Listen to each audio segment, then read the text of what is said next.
Bismillah ar-Rahman ar-Rahim. Alhamdulillah alladhi biniyamatihi tatimmu salihat wassalatu wassalamu ala ashrafil mursalin Muhammad ibn Abdullah alayhi afdalu salatu wa atammu taslim wa ala alihi wa sahbihi ajma'in wa man tabi'ahum bi ihsanin ila yawmiddin wa sallama tasliman kathiran.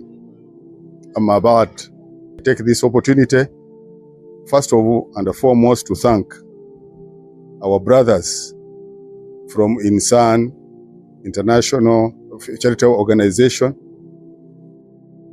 that when we met them last year in Kuwait, we signed a memorandum of understanding that they took over to support this university by financially. They have started to implement this because they have assisted the university financially. They have paid some facilitation to the university so far, and they are continuing to pay.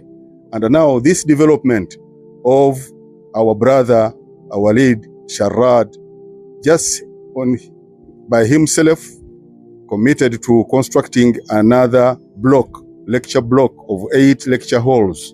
We thank Allah that this memorandum, this understanding continues, and we pray for peace and stability between for our two countries, Uganda and Kuwait, and also for to bless the people of Insan Charity Organization to continue implementing what we arrived at.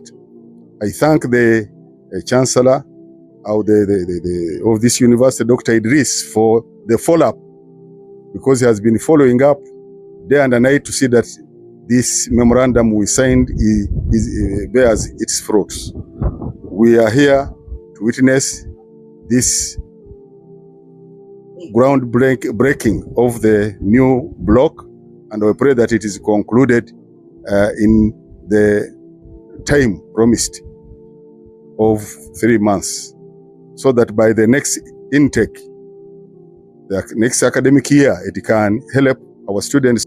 With those few words, I thank you, and I call upon the Muslims of Uganda and Ugandans at large that here we are not looking at what people are saying. We have a lot to do. We don't have time to respond to those people shouting outside. Let's do the work for the Ummah, and Allah will appreciate, not any human being, inshallah ta'ala. I request that all Ugandans support this university, because it's for everybody, and all specializations are in place. May Allah bless this work, and may Allah bless Ugandans with peace and stability, so that we can see the fruits of Muslim unity and also peaceful Uganda. Assalamu alaikum wa rahmatullahi wa barakatuh.